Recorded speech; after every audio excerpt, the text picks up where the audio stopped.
Hello everyone and welcome back to Keats Lesson 4, where we're going to be really getting into our analysis. Now we've read the poem, we know some stuff about it.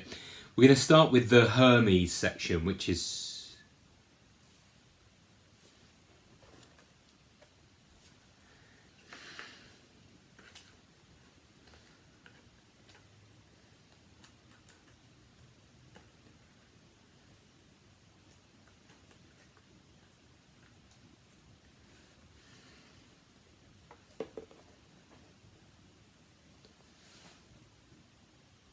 Let's analyse the poem.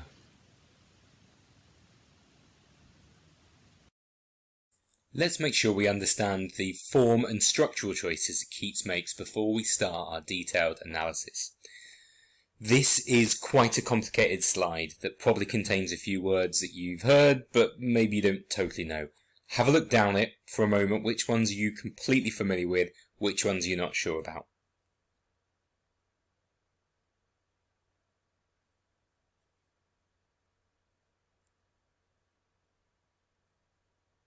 Let's make notes then on any ones that you're not sure about. Now, first of all, it's quite different from the other poems in this collection. It's lengthy, first of all. It's the first thing you notice about it when you open up your anthology. It is an epic poem. That is a long narrative poem, a classical form used for thousands of years by some of Keats's great Greek writing heroes and other writers over the centuries since. So he's very much writing in this style as a tribute to his heroes of the past and seeing if it can work for him. It wasn't a massively fashionable way to write for a romantic poet even, but that's what Keats was all about, was kind of doing his own thing, and one that paid homage to the writers and his heroes of the past. Okay, so it's an epic poem first of all, unlike the kind of ballad form, the shorter form poems of La Belle Dame and even Isabella to some extent. It's a third person poem. Throughout he picks that perspective. There's a lot of dialogue in it as well. You've got to make sure you know who's talking at which point. I think he does that because of the fact that it's this allegorical conversation between different aspects of personality, different viewpoints on love, different viewpoints on poetry as well. Now, he has a very strict rhyme scheme in these rhyming patterned pairs, okay, these couplets of iambs, okay, these stressed and unstressed syllables. You'll know it, a lot from Shakespeare, from iambic pentameters. There is 5 sets of 2 syllables, okay, pent, the 5 sets of it there, okay. At times, though, and most of it is written in iambic pentameter, this poem. It's incredible when you look at the amount of effort that must have gone in to getting the syllables just right. However, there are some changes to that as well. Not only is it on iambic pentameter, it's also in heroic couplets, which is rhyming couplets when they're in iambic pentameter. Again, paying a kind of tribute to his favourite writers of the past, Shakespeare, Dryden, and going further back as well. Now, speaking of Dryden, he also uses here some Alexandrines, which is one form that Dryden popularised a couple of hundred years before Keats. And this is where you get 6 feet in a line, as we call it, 6 pairs of syllables instead of the 5 of iambic pentameter. Now, what does that really mean? It just means it's a longer line and it changes the flow a little bit. And Keats is an absolute master of doing this. And it helps to lull you into the kind of beauty and hypnotic, almost kind of snake charming trance of the poem. It's one of the reasons why he is, so highly rated in terms of his beautiful language. And he also slips in some triplets as well. So some much shorter lines with just 3 pairs of 2 syllables. Now, none of that is really massively important for tragedy, to be honest with you, but I know you like to know these things and get it down from the start. I guess it's important in that an epic poem is meant to deal with like heroic deeds or big important deeds of the past, and he picks all these classical styles and classical structural techniques as he goes through, which kind of suits his purpose to some extent. As you can see from your anthology, it's in 2 parts, Lamia. But actually, I consider it very much in 3 parts. I think it's easier to think of it like that in some ways because of this Hermes section at the beginning. Now this section itself is sometimes called a framing narrative. If you think about like a portrait photo or a picture frame, photo frame that goes all around it. It's not part of the image itself, so to speak, but it frames it. Even that term's a bit problematic because it doesn't really come back to Hermes ever. It's just the beginning. So it's like a photo frame, like with only one side, like the top, and not a bottom. That's weird, but anyway, you get the point. It's a framing narrative that would contain some foreshadowing, of course, because it's about love and coupling up and some of the toing and froing of love, really. But in a lot of ways, it's very unlike the rest of the poem. Okay? So it's a framing narrative. If it was a sci-fi novel or film these days, it would probably be called like a prequel. It's like before Lamia became like, linked to Lysias and before she became the kind of female character that we have in the rest of the poem. But that's also a bit weird because Lamia's story begins way before this, and Keats doesn't even address that, with her downfall. That's all happened before the poem has started, really. The affair with Zeus that I told you about in the intro lesson, and her, being consigned to becoming this monstrous character, and the child eating and stuff. And none of that is mentioned here at all. So it's like a prequel that also has a prequel to it, if that makes any sense at all. But anyway, it's like the before she becomes woman again. Perhaps it's more about her redemption for Keats in a way. Another modern term to use from it, I love films, I love media. I'll call it an origin story, if this was like in the Marvel universe or something. This is about, how Lamia appeared on that path in Corinth, seeing Lysias for the first time. What went on with her to get her back to this state, what are the kind of embedded faults in her, personality, in her physical appearance, in her character, that are going to eventually bring her down. You can see from the way I'm talking there, you can hear that it's, very tragic, really. Her fate was sealed long before this poem started. And is that a hamartia? Is this a fatal flaw? Well, perhaps. We'll keep our eye on that. And again, on, is she even the tragic hero here, the tragic character who has the downfall, or is it Lysias? Or is it both of them, or are they all parts of the same characteristic? You can decide all of that later. You do need to have opinions about this, but that is how the Hermes section fits into the rest of the poem. Here's a summary of the Hermes section, as we call it. The god Hermes, in amorous, loving pursuit of a nymph, encounters Lamia. She's got the form of a serpent, but the mouth and voice of a woman. Lamia promises to reveal to him the nymph, whom she has made invisible, if he will in turn restore her to her former human shape.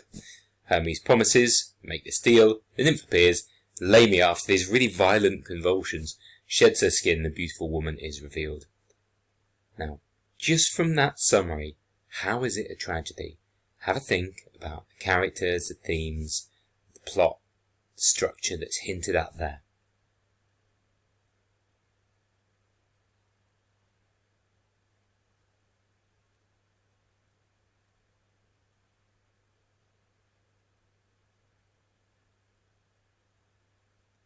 In terms of the characters, you might have put that we're dealing with gods, first of all.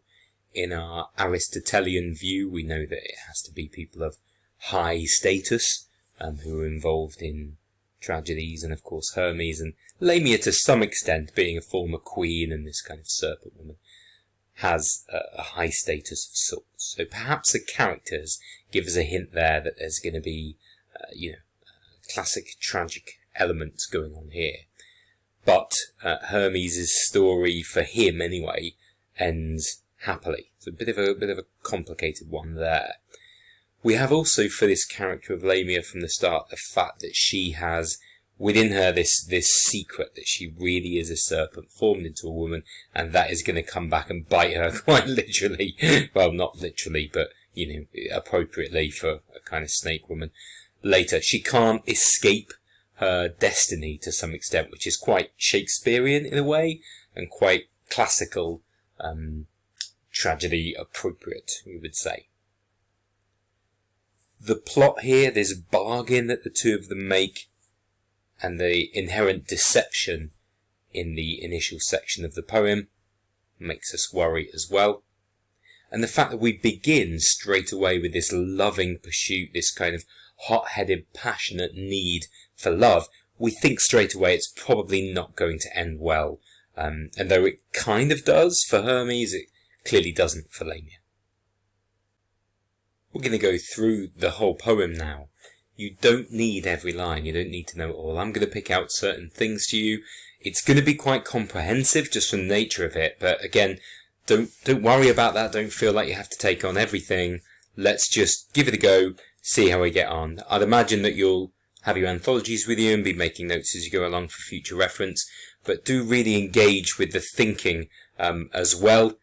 And obviously if there's any words that you're not sure about, just have a look at them, look them up, like alongside this, you can pause and do whatever you need to do. You know the drill by now, okay? Upon a time, before the fairy broods drove nymph and satyr from the prosperous woods. Okay, so first of all, we've got this very fairy tale-like setting. Upon a time, it's literally like once upon a time. That positions it straight away as being a story of importance, a classical story that really fits into Keats' style of being partly about mythology and a kind of restoring of the ancient stories, but also being fantastical and magical, as we've seen from La Belle Dame, for example. Now he's setting it in a distant past, and I think that suits Keats as well. He doesn't really like modern life, modern to him, of course. He tells us that this is before the fairy broods drove nymph and satyr from the prosperous woods. So he's saying this is before King Oberon came along. The king of the fairies, one of Shakespeare's really big characters that we see quite a lot from him. We see him telling us it's before that, it's before that. So we've got a couple of qualifying phrases that really hammer home that this is a distant, ancient past. Okay, it's absolutely not about my life. It's a distant, ancient past. Okay. Now, before all these things happen, before these creatures kind of were forced to leave the woods by the reign of King Oberon with his fairies, before he and his crew kind of frighted away the dryads and the fauns, these woodland creatures, the kind of Mr. Tumnuses, before all of this happened. So that first section, those 6 lines, is just all about saying this was a long time ago, quite literally. It flows beautifully, it's lovely to read, it's nice to listen to, but that does betray the huge amount of work that goes into a poem like this. So far, and for most of it, it's in iambic pentameter. 10 syllables in every line.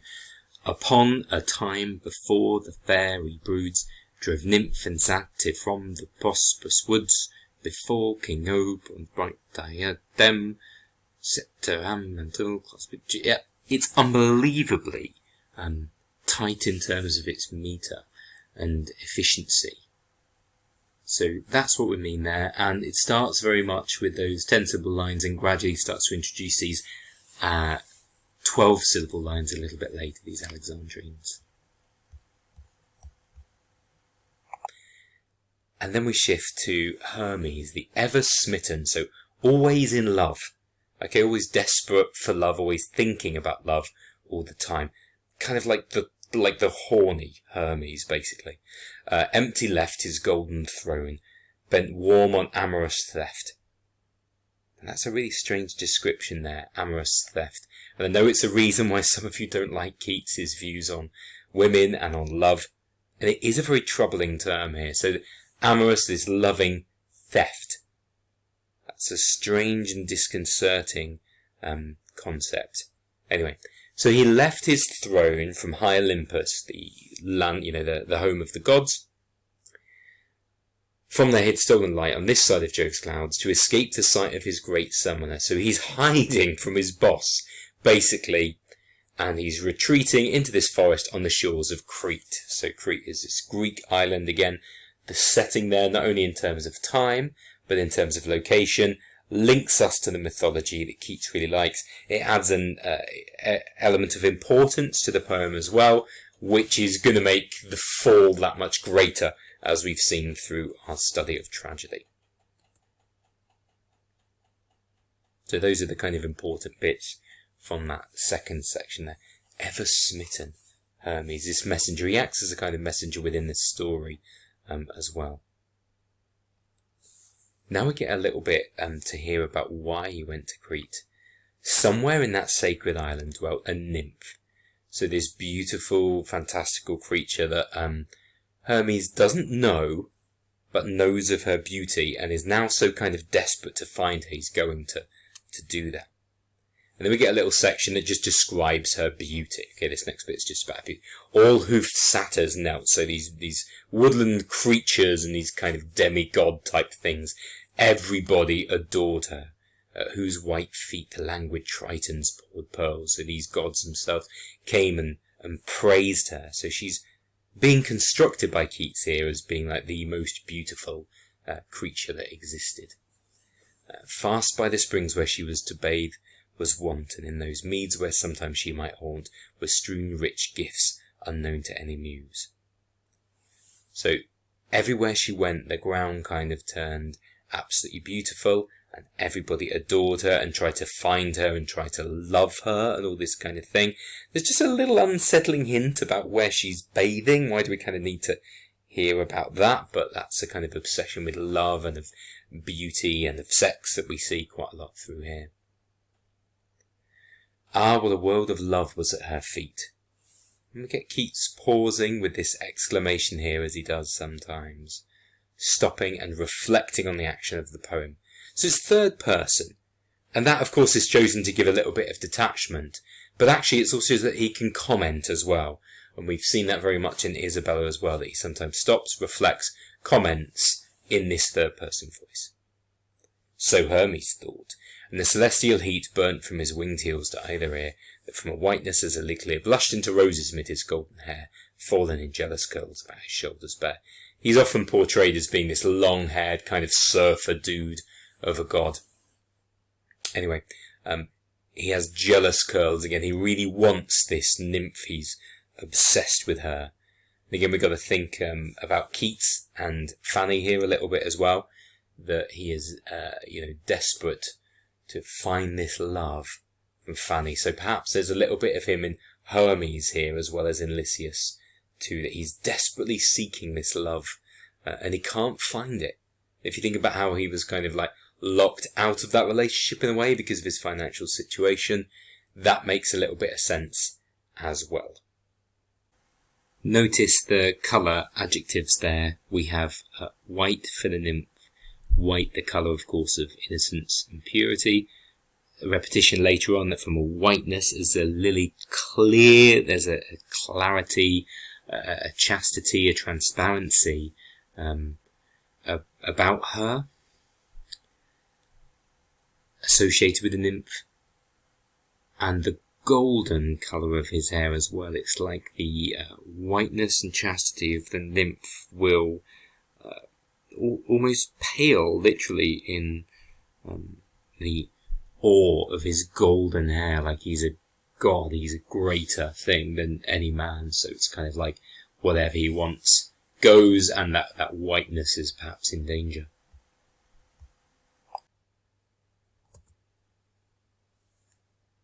So Hermes goes looking for this nymph now. From vale to vale, from wood to wood he flew, breathing upon his flowers his passion new, and wound with many a river to its head, to find where this swift nymph prepared her secret bed, desperate to find her in bed.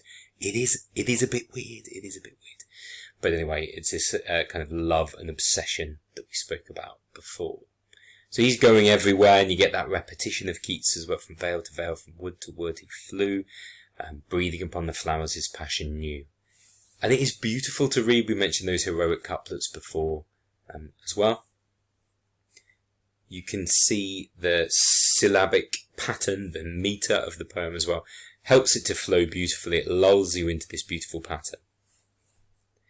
In vain, so it's worthless. He couldn't find her. The sweet nymph might nowhere be found, and so he rested on the lonely ground, pensive and full of painful jealousies of the wood gods and even the very trees. It's a lovely rhyme, jealousies and the very trees there, very Keatsian. So Hermes cannot find this nymph. He's gutted and he's in painful jealousy of the wood gods because they kind of exist with her. They know where she is, etc.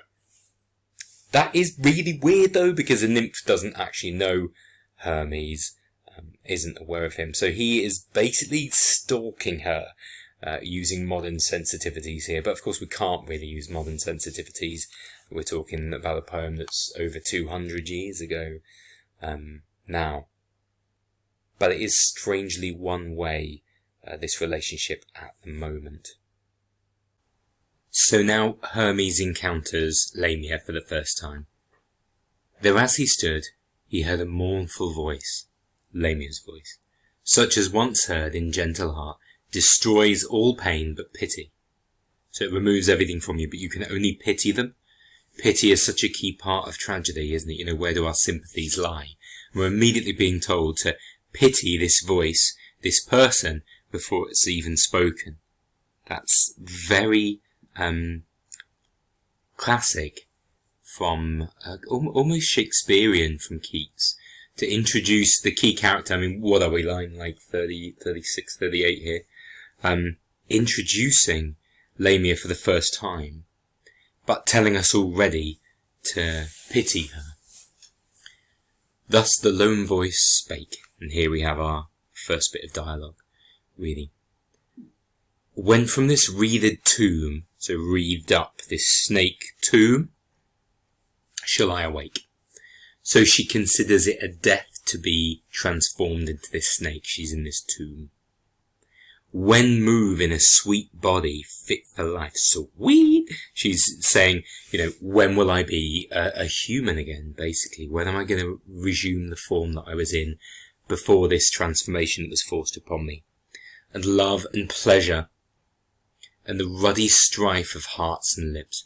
Ah, miserable me. So that's Lamia's first speech in the poem. A couple of things strike you straight away, don't they? It's like a mini soliloquy.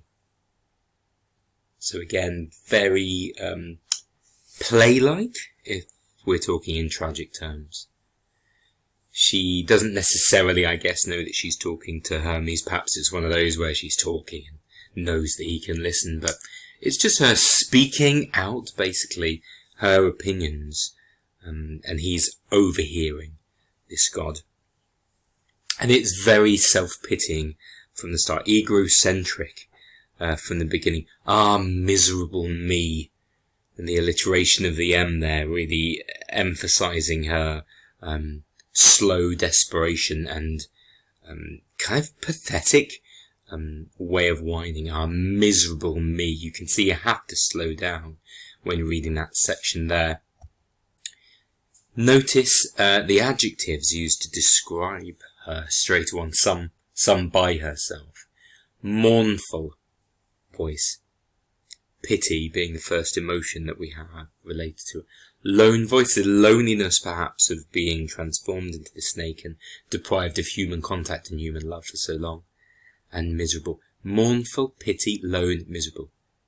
But this is perhaps not what we expected, knowing the original tale of Lamia, that she was going to be immediately shown to us in a sympathetic fashion, or at least in a fashion that is giving her an emotional background, some depth of character here. The repetition of when from this wreathed tomb shall I wake, when move, it's all about desperation for Keats. We see this from him quite a lot as well. Another key, one of his favourite techniques is this repetition. When's it going to happen? When's it going to happen? For Lamia. Notice that she describes being human and having hearts and lips, kind of physical love in a way, as being strife, ruddy strife. So it's kind of painful work already, but she wants it at the same time. And that's extremely Keatsian, of course. Pain and love completely bound up the whole time. So we see that projected into Lamia's character there. The god, dove-footed, dove the bird of peace, peaceful approach here. Can we believe that? Glided silently round bush and tree, soft brushing in his speed the taller grasses and full flowering weed, until he found, the owner of this voice, a palpitating, like pulsing snake. So it's this snake that's talking. Bright and cirque de couchant in a dusty break, so all wrapped around as, the kind of classic image of a large snake talking. So he finds her there. And this quite flamboyant description, he could have just said, wound up or in a circle. But cirque de couchant, very fancy, very elegant in terms of his language. And perhaps a little bit more than we might have expected for a description of a kind of monstrous character like Lamia. And now, this is key section alert. If you want to get one of your many beautiful pastel highlighters, do a really big box around this section here. This is more important than anything that we've had so far. And one of the most beautiful section of this, or possibly any poem, I would say. There's a couple of classical allusions in here as well. She was a Gordian in intricate shape of dazzling hue, vermilion spotted, golden, green and blue. So all these colours immediately leaping out, so many colour adjectives straight away. Striped like a zebra, freckled like a pard, eyed like a peacock and all crimson barred. So she is this exotic combination of different animals. And they would have been even more exotic back then. You couldn't just pop to Edinburgh Zoo as easy in 1819. So even things like a zebra are really fancy.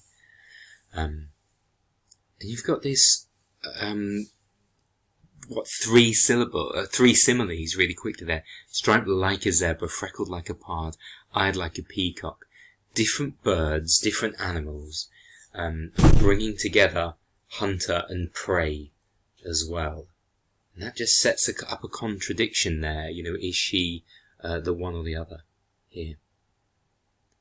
And full of silver moons. So now we move to this celestial imagery here. That as she breathed, dissolved, or brighter shone. Keats loves a contrast. So on the one hand, she dissolves, and on the other hand, she shines brighter. That's not actually possible. But it perhaps sums up Keats' feelings about women, about his approach to love. Or interweave their lustres with the gloomier tapestries, so rainbow-sided, touched with miseries. She seemed at once some penance lady elf. We're not too far from a fairy's child there, perhaps. Some demon's mistress, or the demon's self. So, is she the devil here? Or is she like the devil's mistress, like a partner, accompanier? How much is she victim? How much is she villain here? Upon her crest, so on her head, she wore a wannish fire sprinkled with stars like Ariadne's tire. So Ariadne was the daughter of King Minos of Crete, and she was given some stars on her wedding day. Not really important, but she was given a constellation as a gift, a beautiful kind of ring of stars. So this snake has this unbelievable beauty about her, and these visual descriptions are just wonderful. Her head was serpent, but bittersweet. She had a woman's mouth with all its pearls complete. She got teeth. Okay, what a strange oxymoron there. Bittersweet. She had a woman's mouth with all its pearls complete. So, her head was a serpent, but she's got a woman's mouth in it, and that is both bitter and sweet at the same time. It's a good and bad thing at the same time. And for her eyes, what could such eyes do there but weep and weep that they were born so fair? So they were absolutely beautiful. And he provokes the reader here with a rhetorical question to try to get us to think a little bit about her, picture the image, and say, how would it be possible if you were this beautiful but kind of just a weep and weep the whole time?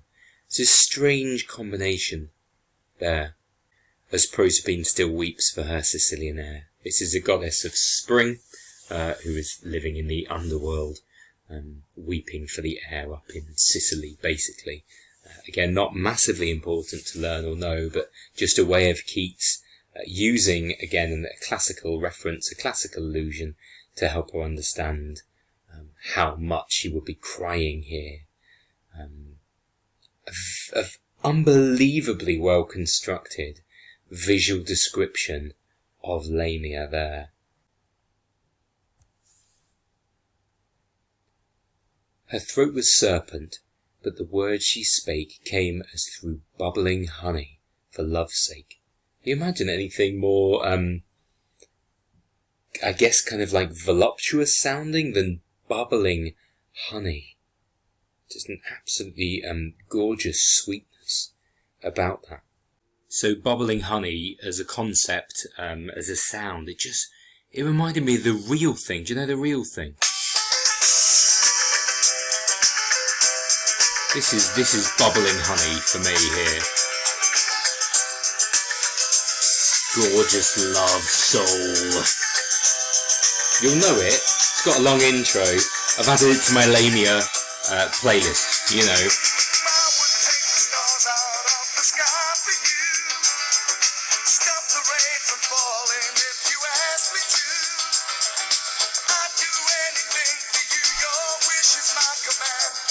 So, yeah, bubbling honey, for love's sake. And thus, while Hermes on his pinions lay, so it's just, you know, lying there, like a stooped falcon ere he takes his prey. So he's listening to her. And Hermes is kind of waiting. He takes his prey. So Lamia, you know, she's been described as a kind of huntress with some dangerous qualities just a few lines ago, but now she's described as his prey. But really, they're going to strike a mutually beneficial deal that gets them both what they want at the cost of this nymph, really. Now she sees him, they have this conversation. Did she know he was there all along, perhaps? Fair Hermes, crowned with feathers, fluttering light, I had a splendid dream of thee last night. Again, a very Shakespearean method of revealing some plot or some intent. It's a kind of reminder of Mercutio's Queen Mab speech, for those of you who know Romeo and Juliet well. I had a dream of you last night. I saw thee sitting on a throne of gold among the gods upon Olympus old. So she clearly knows who he is straight away. And she says, I saw you, and you were the only sad one. You couldn't hear the music, nor even Apollo when he sang alone. And that mention of Apollo there, remember, god of many things, but god of reason, is a key one for us here. Couldn't hear his singing, couldn't hear that beauty. And instead I dreamt I saw thee robed in purple flakes, break amorous through the clouds. I dreamt that I saw you come through the clouds, desperate for love, you know, working your way down from Olympus, you know, down to Crete to try to find your love target, perhaps. And swiftly as a bright Phoebean dart, strike for the Cretan island, here you are. So she handily kind of knows his story already. Too gentle Hermes, hast thou found the maid? Now, I don't think Hermes is too gentle, so I think there's some buttering up going on there, really, from Lamia to Hermes. I don't think he's too gentle at all, really. He's going on this weird stalker attempt to find this nymph who doesn't know him. That doesn't seem particularly too gentle to me. So they're creating this deal, okay? Well, at the star of Lethe not delayed his rosy eloquence. Lethe is just a river that makes you forget, so he didn't forget to answer, basically. It's unnecessarily elaborate, but anyway. And thus inquired, thou smooth-lipped serpent, so Lamia, you're surely high inspired, you've got some higher power or some kind of godlike awareness or insight here. thou beauteous wreath with melancholy eyes. They're trying to kind of like butter each other up here, really, complimenting each other to get them to help. Possess whatever bliss thou canst devise. So what do you want? What's your number one bliss in the world? Just tell me only where my nymph is fled, where she doth breathe. Where is this nymph that I'm after? Where's this lovely lady that I can have, like a possession? And then Lamia's like, okay, yeah, I will, but you gotta promise, you gotta swear it. Bright planet, thou hast said, returned the snake, but seal with oaths, fair god. Bright planet, she calls him, fair god. Again, more over-the-top compliments to help with the deal. And that word melancholy, this snake is described as having melancholy eyes. One of Keats's most famous poems is Ode to Melancholy, this kind of enjoyable state of sadness. Well, maybe not enjoyable, but this extremely moving state of sadness. So a highly symbolic word choice for him there, and it sums him and Lamia up quite well. Extreme and sad, but there's a kind of enjoyment about it in a way. Hermes now replies, so we've got this back and forth dialogue structurally going on here, and he swears, by my serpent rod and by thine eyes and by thy starry crown. Okay. Light flew his earnest words among the blossoms blown, then thus again the brilliant feminine, too frail of heart for this lost nymph of thine. Free as the air. Now Lamia is revealing where the nymph is and what's happened here and why he couldn't find her. And here's a key thing. Invisibly, she strays. You can't see her because she's invisible. There you go. Is this perhaps a metaphor for Keats not being able to find the woman she wants, or if the target of what you want is kind of brilliant, pure poetry? For Keats, maybe he can't see it. The muse has deserted him a little bit, perhaps, looking at it from that perspective. She strays about these thornless wilds, her pleasant days she tastes unseen. Unseen, there's all this repetition of unseen, there's loads of it. So what unseen, her nimble feet leave traces in the grass and flowers sweet, from wary tendrils and bough branches green. She plucks the fruit unseen, she bathes unseen. It's like she's teasing him, tempting him, talking about plucking fruit and bathing unseen. You could just imagine him like salivating at the thought of her. She could have just said, yeah, the nymph's invisible, but I know where she is. But she's like emphasizing it really to make his desperation greater, perhaps to keep the bargain, maybe, or perhaps that's just the kind of the state that men are in when they think about women, you know. And by my power is her beauty veiled to keep it unaffronted. So it's Lamia's power that's kept her invisible.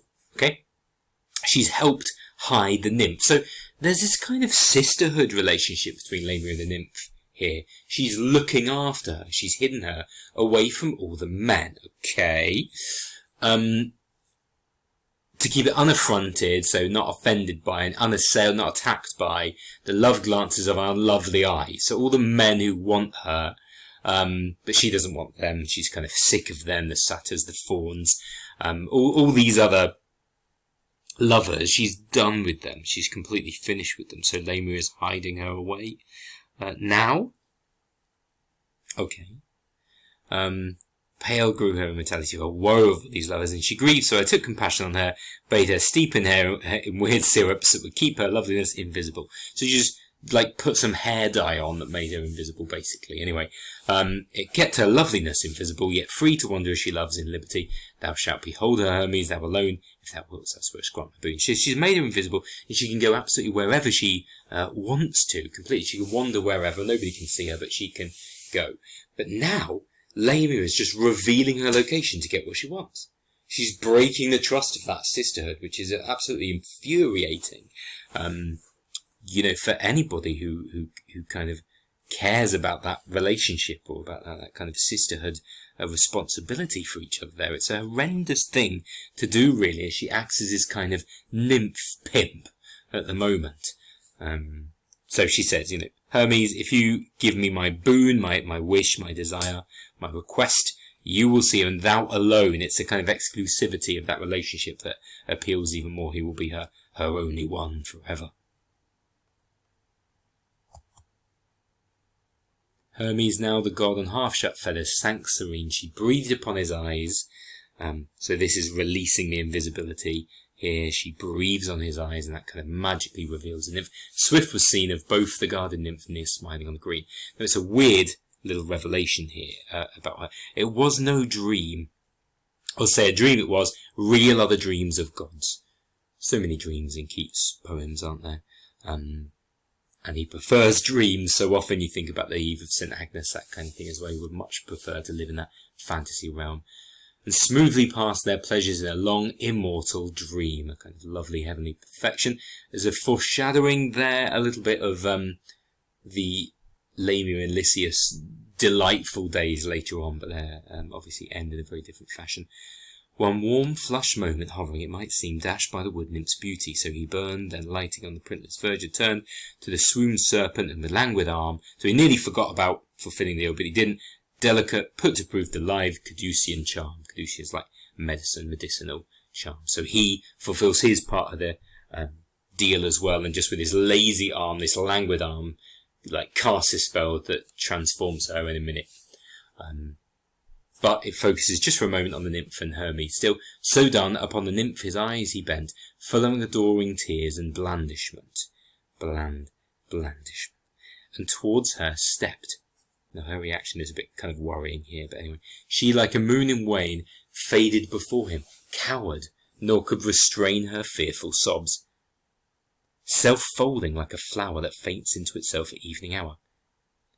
That is not a brilliant start to a relationship. She's fearful, scared, but, she doesn't really have a choice in this matter here, perhaps in the same way that Lamia didn't at the start. But for Keats, he feels like the men don't have a choice, really. The power of their love and their fascination just, overcomes everything else. It's a very worrying approach to relationships in a lot of ways, but we are, I guess, talking 200 years ago. Anyway, Hermes makes her feel better, I suppose. But the god fostering her chilled hand, she felt the warmth, her eyelids opened, bland, so much bland in this poem. And like new flowers at morning, song of bees bloomed and gave up her honey to the lees.